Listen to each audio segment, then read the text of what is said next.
because we are at the semifinals. I'm not sure if the finals will be more. I'll contact the admins and find out afterwards. But for now, ladies and gentlemen, spawning in the top left corner of the map. Not he, but tehredbandit.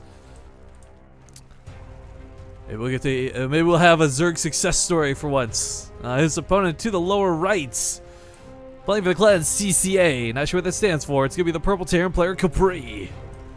Who, I'm sorry, man, I read your name and the first thing I think of is Capri Sun. Those little juice pouches. Anyways, Andromeda's a newer map. As we see, it's got an in-base expansion, which is kind of neat. I'm gonna take a quick looky around here. The downside to the in-base expansion, though, is there's no gas by the looks of it, so just strictly minerals, which I guess will benefit you in the early game. Gas is not as prevalent in Starbow as it is in regular StarCraft 2. But we do have that quicker, closer pocket base, which you may end up taking as your natural instead. It really depends, I guess, on preference, because you're going to be guarded by this, I guess, this choke point. However, as we see over here, this is not exactly a safety zone. The debris is kind of neat. I guess that's kind of like for an unloading and loading only of passengers, and but actually, this debris field, actually, I just realized is actually going to be a bit of a problem, because while you can siege up over here, for example, as a Terran player, you're not going to be able to put siege tanks over here on the high ground as easily. And oh, there's even like sort of not quite island bases, but sort of more hidden bases. That's kind of cool to see. With the unbiddable rocks, you can't just float a command center either, so it's not going to be like that free thing. But double racks is being made right away here about a Capri, so we're going to see some bio come out, which is cool. Bio, I mean, again, like I said earlier, mech seems to be the prevalent choice for a lot of players in Starbow, period, regardless of the matchup.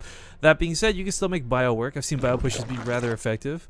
Goes for the gas steal, and that is, oh, I like this a lot, actually. I hope Red Bandit does not cancel this. I hope he actually lets this complete, because Marines with no upgrades are not a threat. You can't build medics, you can't get firebats, you can't get a lot of your better units without gas. So having delayed taking his own gas like this is actually going to cost Capri a little bit, as that extractor will finish up, and looks like, yep, it's just going to be a huge pain in the ass to deal with. But it looks like Capri says that's fine. He's just going to push with a small amount of Marines. I see the question mark. Would have loved for him to just, you know, defense up, taking its expansion, but going across the map with this, if he gets a bunker down, I guess that's really good, but getting a bunker down, a lot easier said than done. Drones are going to get on top of the SCV. They are going to kill the SCV. Whoa, what was that sound? My exploit just sounded like it was dying. Hang on. First blood. Nope, okay, I guess it was just like a weird sound clip. Anyways, it's rather unfortunate that the SCV went down. Getting a bunker on the high ground would have been critical here. Now we get the spine crawler on the way, and even if he gets a bunker down, please remember, guys, Marines in Starbow have a very terrible range. Without those barrel stabilizers, they hit, was it like 4? Yeah, 4 range, so not even 5 like regular StarCraft.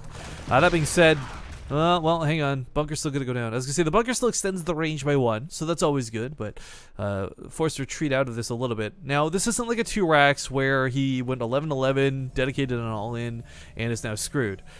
Capri needs to get his gas back, though. These units in the middle of the map like this accomplish absolutely nothing. He needs to pull these back home, clear out the extractor, get his gas income going, because he's not expanding on the low ground, but expanding on the high ground, where, again, no geysers, only minerals.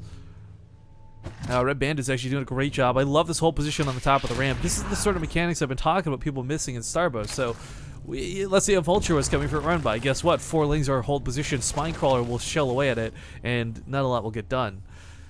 So again, just basic choking off tactics. Really enjoy seeing the use of this in Starbow, because again, a lot of players, like, my favorite thing was Tefl. Tefl, really well renowned, like, regular StarCraft 2 player. And others who have played, like, they forget, like, a lot of the basic parts of the game, like walling off, sitting on the top of the ramp, using 2 queens to block, etc., etc. I don't know why I went for that accent, but anyways, third barracks is coming out. He's gonna have the production to deal with Lings, but with no wall off. Oh god, why did you never build a depot there? He's gonna have Lings to deal with now. He's got more than enough Marines to do it, of course, but you never really want to have to pull Marines away from killing that extractor. Just this is not getting a lot done. He picks up another SCV. These Lings are a bit cheeky, but realistically, Red Bandit's lost 1 Ling so far this game. Like, period. The extractor finally goes down, and refinery begins, but this is so late to be getting your gas as a Terran player. Regardless of your tech path, whether it's going to be for bio, whether it's going to be for mech, you can't afford to wait this long, because It's going to take forever to actually get the gas going. Well, I shouldn't say forever. It does accumulate much faster in Starbow than it does in StarCraft. But more importantly than that, like the time it takes to research is delayed. So while Stimpack might take forever and a half to research, now it's going to take even longer because he's going to wait for the gas for it first.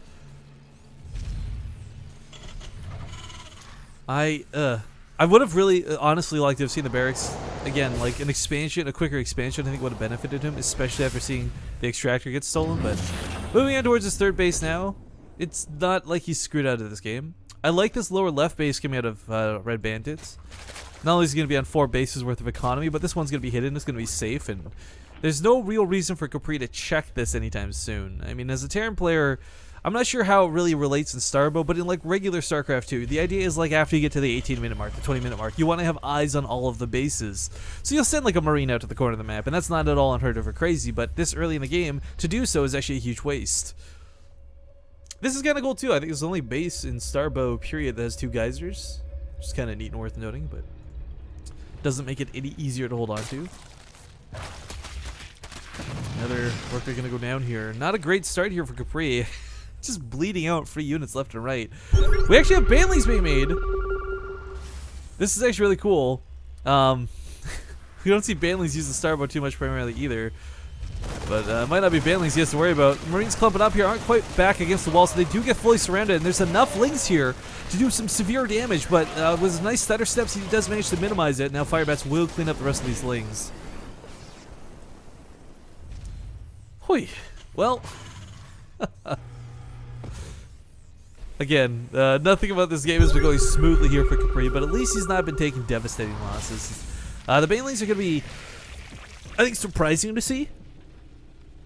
They're still explosive, they're still volatile, they do a ton of damage, but there's no more bonus versus light, and armor doesn't have the damage reduced by any means. So when you throw a bunch of Banelings away, you can certainly throw them into Hellbats, or sorry, Firebats rather. Marines will clump up, and Medics will die with no hesitation, but I mean, Banelings only hit for 36, guys. They're not crazy damage, and Hellbats have 100 health, so it's not gonna be easy to break through. Or sorry, I keep calling Hellbats Firebats. Gosh, I used to call the Hellbats Firebats all the time, and then of course, like now that we've been doing StarCraft for a while, like I finally got to use things. Hellbats can no longer say Firebats. His barrel stabilizers is on the way. Again, this is something that's a little bit delayed. Of course, mostly to the gas. It will extend the range of the Marines by just a tad, but just a tad's what he's going to need to deal with the Banelings if he wants to focus fire them down. But there's going to be so many of them, and the Red Bandit, or Tail Red Bandit, is just going to be able to smother Capri here. Now, Stim's going to be nice, but it's not like these medics have the upgrade for the Matrix. They can't put a defense Matrix down on any of these units, and quite frankly, Capri clumped up right now. It's going to wish he wasn't. That's a lot of Banelings rolling in. This army, going to get decimated. Destroyed, actually, as a tenth of it dies immediately, and then the rest of it's going to be cleaned up by these Lings. So, with nothing to guard these medics, they could just heal each other, but to what avail? A couple Banelings can go off there. But as we see there, like, especially right there at the end, guys, Banelings, they don't have, like, huge light versus damage. Like, they don't just wipe out a whole bioforce. You have to use so many Banelings to make that effective, which is why you really don't see them popularized in Starbow. Not to say that they'll be ineffective, just like in regular StarCraft. If you have enough of any one sort of unit, usually you can flood over and try and overwhelm your opponent. But worth noting, Capri still happily mining off of the southern base. He can afford these losses.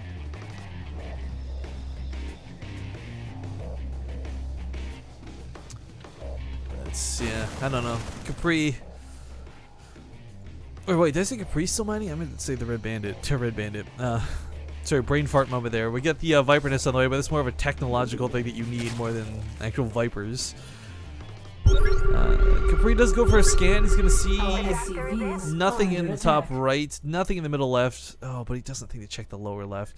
There's an SCV actually going to scout that out. So Red Bandit probably should have tried to pick this off. This base being exposed is going to be irrelevant, though, because this army is going to go down. There's going to be no pressure from it whatsoever. Banelings popping off on everything. Hellbats, or sorry, Firebats have gone down.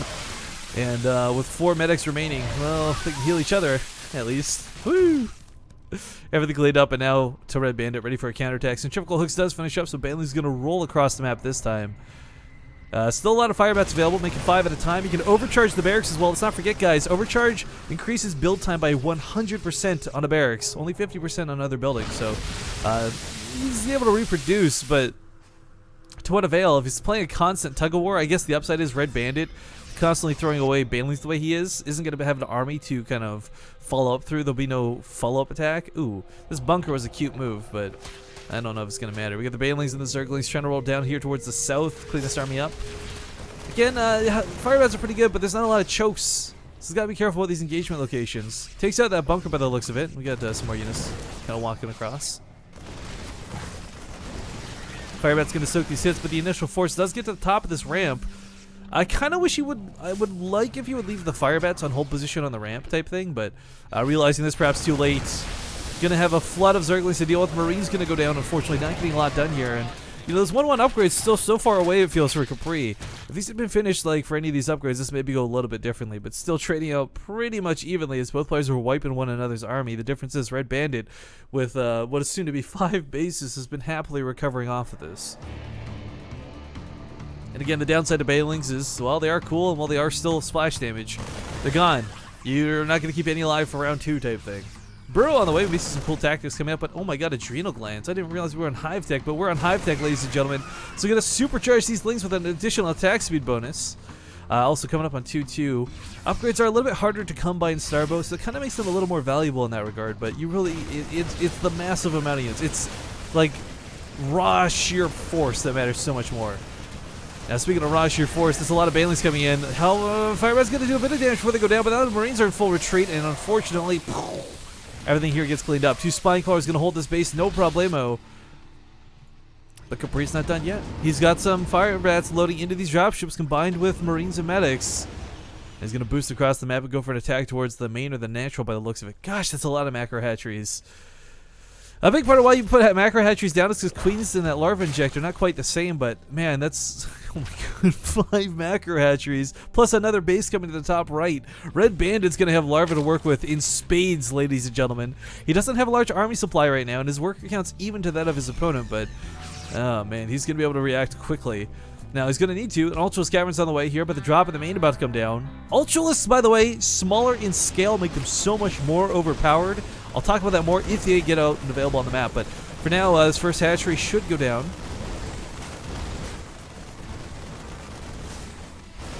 And yeah, unfortunately, this is a choke that his own hatcheries have made against him here. A little unfortunate in that regard, but some enraged Queens had a ton of damage to this composition. As long as these Firebats go down, the Ling Flood should be able to clean this up, especially with the Adrenal Glands. These Marines are not that strong, and looks like a couple dropships will try and get out of here alive. Middle of the map still got some Lings swarming around. He managed to take another base while this is going on. Impressive there out of Capri, who seemed like he was choked off for what was, if you're almost way too long. But anyways, Ultralisks are still pretty much the same generic unit. They didn't get any big reworks. Their buffs and vamps and such are not non-existent, so to speak, but they were scaled down in size. Now, one of the biggest problems with Ultralisks in Heart of the Swarm is it's cool looking at them because they're so big, but also makes them incredibly clumsy and terrible units to navigate with. But you can actually surround, you can swarm, you can actually use Ultralisks to great avail in Starbow. I've only seen players, one player do it before, but Ultralisks can and do work. Of course, the ultimate end-all be-all is the Defiler Dark Swarm, more so than the Plague, but we'll talk about that more in a moment. As, oh, he's actually going to retreat. Is he going to yield this base? I don't think he needs to give this up. He can clean this up. I mean, Baneling's going to help, sure, but he needs more than just Banelings. One Spine Crawler, I mean, they'll eventually clean this up, but that's the keyword there, eventually. More Lings, and Baneling's going to flood in here. It's so strange, too, because Capri, well, actually, finally gets a good drop here in the, well, I hesitate to call this the natural, but more like the second base, the half base with the minerals. Queen's going to go down here. More Lings trying to run in from the south. They should be able to clean this up, though. There's not a lot of Firebats around. And Medics, while good at healing, aren't the most amazing things in the world. Still flooding units across to the left. You know, at this point, too, Red Bandit, he's going for Ultralisk. He's getting Scourges. It's a cool tactic all around, but I'm a little shocked we don't see Lurkers being utilized at all. We don't see any sign of a Defiler Gen coming out anytime soon. Banelings will clean up this force once again, and Red Bandit has been trading out pretty darn well for how rough this started for him. I shouldn't say rough, more like how strangely this started for him.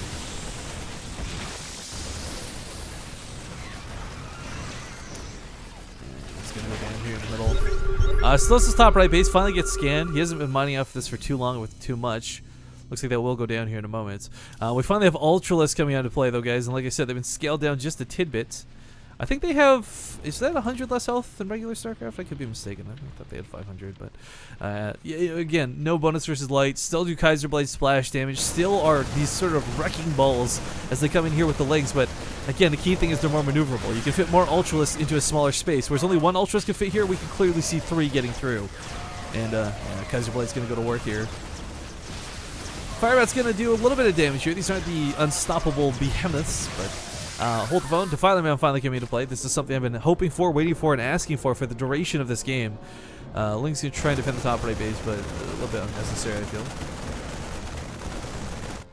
More Marines coming across the map, but between 2 Spine Crawlers and a couple Lings, they should be able to hold. Going for a counterattack for the first time this game. Capri does have his depot down. That's going to allow these units to flood right on by. That's really unfortunate. Marauders coming out are not quite the same sort of Marauders that you're used to. These are not like the automatic Ultralist counters. You still actually need Marines peppered into this force, but lots of damage being done, and he's going to have to kite. Absolutely going to have to kite. He doesn't have the unit count right now to properly deal with this. Actually, with the SCV pull, strangely enough, that's going to buy these Marauders a ton of time to just shell out and do damage, but even the ones in the natural stuff have been fully cleaned up. Wow, 5 more Marauders just popping, though. He should be good to go. Is going to chase us back, pushes back the force that came for a counterattack across the map, and we strangely enough find Red Bandit again, like not just in control of this game or this fight, but like the map. He's still I don't know how, but he managed to save the top right base, 28 health remaining. He's got the lower left under his control. He's got income out the wazoo. 72 drones perhaps would otherwise be too much, but he doesn't have the banks. He's just able to keep flooding into his opponent. Scourge just going off on top of the dropships. Don't really love that, as what he really needs is going to be the Scourges for the science vessels that will come out with Irradiate to follow it up. Again, I want to remind everybody, Irradiate is pretty much a guaranteed kill whatever it attacks, and it'll do splash damage around it. But we got Consume, we got Defiler Mail, we're going to have Dark Swarm, possibly Plague coming out as well. These are all fantastic things to have in the late game, and they're so much better than Infestors for a multitude of reasons. But, ooh, nice clumping here. Wraps around with the Lynx to try and hold this in place for the Ultralist to get that damage done. Red Bandit going to try and massacre this, but I think with the reinforcements, Capri should be able to hold this off if this pushes. Oh, but that SCV transfer. That SCV transfer, though, why isn't he going for the SCVs? Go for the Marines instead. I think these guys are just on attack move. Still going to clean up a lot of Marines before they fully die. Triple drop, triple threats, triple kill down here towards the bottom left. This hatchery will finally go down this game. He's been trying to make it happen for so long, but finally manages to knock it down. Still no sign of Defilers yet. Kind of hoping those come out soon. Defilers, to explain why I'm getting all giddy about it, I'm sorry, we've been talking about it, but I was hoping we'd see some before I would actually explain it. Dark Swarm is an incredible mechanic. It's almost like the reverse of Blinding Cloud, but I feel a lot more effective. Because what you do is you put a Blinding Cloud down, not Blinding Cloud, sorry. You put a Dark Swarm down. It puts a giant cloud like a Blinding Cloud. But what it does is it doesn't mean units can't shoot while in it. It's just any ranged damage done to a unit sitting within the Dark Swarm is negated fully. So if you've got a Dark Swarm down, it doesn't matter if there's 700 Marines shooting at an Ultralisk. That Ultralisk will take 0 damage until it leaves the Dark Swarm. So you kind of make a pathway of Dark Swarms. You push through the middle of the map. Plague is another opportunity, which will bring units down to 1 health. It cannot kill units, but it'll bring them down to 1 health very quickly. So very easy for an Ultralisk to run in there and clean it up. But, you know, Capri, I gotta give him some credit here. He was floundering, and honestly, I felt suffocating for a large portion of this game. Now he's in a pretty good spot as he takes out the lower left, he takes up the upper right. Now looking to take out another hatchery if given the opportunity. Red Bandit's not in danger, though, guys. I do want to keep this in mind. He's keeping pretty even on supply, and there's been a lot of really good trades made so far this game. But, ooh, we got Ultra Speed on the way. I believe that's what that is, right? Yep, the movement speed of Ultra, so they connect a little bit better, a little bit easier. Of course, with 5 armor and a lot of tech underway, he's pushing forward once again. Kindness Plating going to come in a huge asset as he tussles with these Marines. Again, the Marauder count's not exactly insane, but there's a big drop here to the lower left. Tons of medics with his Marine army. Hatchery will go down, and Red Bandits, man, you can't just sit here. I know you don't want to attack, but you can't just sit here. Right now, Capri is starting to not only take control on the map, but clean up all of your bases. I mean, he's actually probably doing a bit of a favor by cleaning up some of the drones too, because I kind of feel like Red Bandit had too many workers at this point, but neither player maxed out. Another engagement force here towards the north. Dark Swarm does go down. That's what it looks like, guys. And the Dark Swarm prevents damage, again, to units within it from ranged only. Looks like the Science Vessel will go down to the Scourges. You can barely see them above this army, but yeah, this Marine force is going to go down for sure. Now what Capri has to worry about is Red Bandit may end up pushing into this 4th base while this is going on. There's some drones. I don't know why there's 3 drones there, but they know the base is here. Why are there 3 drones here? Red Bandit, what the? I guess hiding in plain sight mentality. I don't know, but gathering all of his forces here towards the north. He's gonna consume some lings, as we see. Yep. Consume is not like Viper Consume. This is like the original Brood War Consume, where it straight up kills the unit and gives it a ton of energy. These lobster ass mother flippers coming through the middle of the map. More Irradiate's going down. Irradiate again, oh, look at that splash damage. It's gonna kill a lot of lings here as he sits next to the Irradiate. Finally segments out these units, but Irradiate doesn't go away very quickly. He's gonna have to use these. It really is a use it or lose it scenario.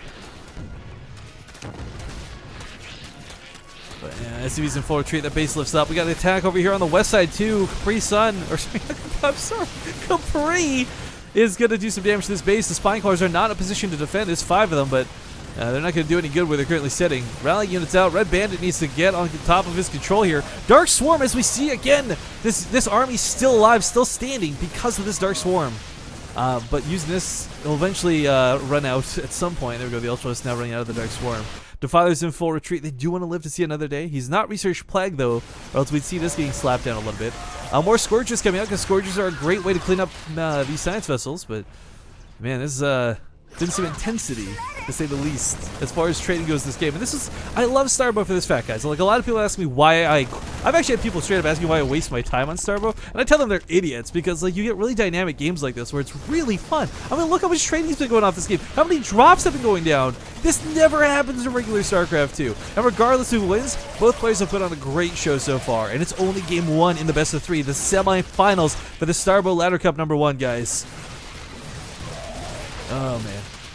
Oh, while this is going on, I want to give a big shout out to Dark Cryptor. I know his name's Elite Speak, but I'm just going to say Dark Cryptor for easiness. Thanks for the sub, man.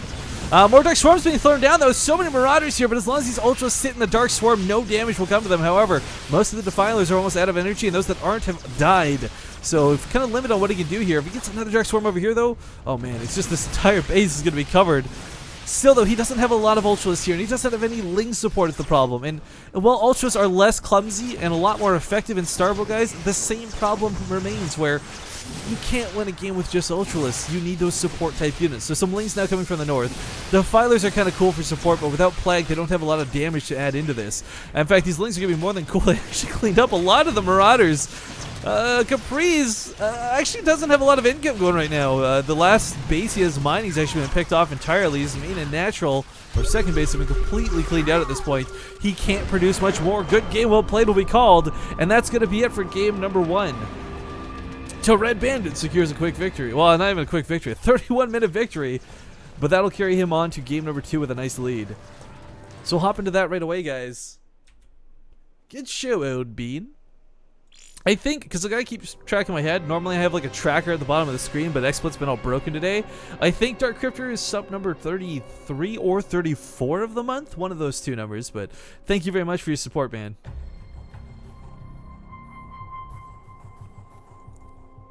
Yes. Bot timing out links on purpose.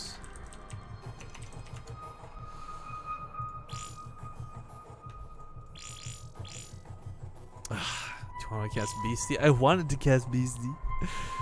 But anyways, Capri gonna